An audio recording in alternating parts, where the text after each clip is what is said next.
Good morning everyone.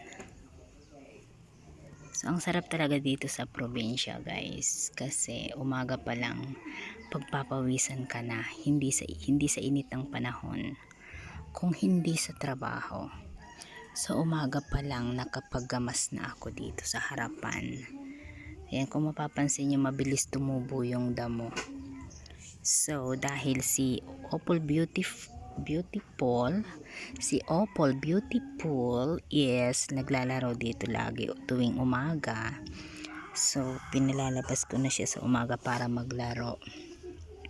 Madamo and mabato, kaya ayan, nilinis ko kanina. So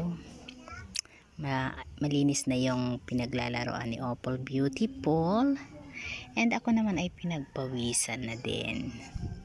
So after ng work, ito naman ang hinarap ko kaninang umaga. And then doon banda sa likod, banda sa likod, nagtanim ako doon ng kanggos, ng cassava.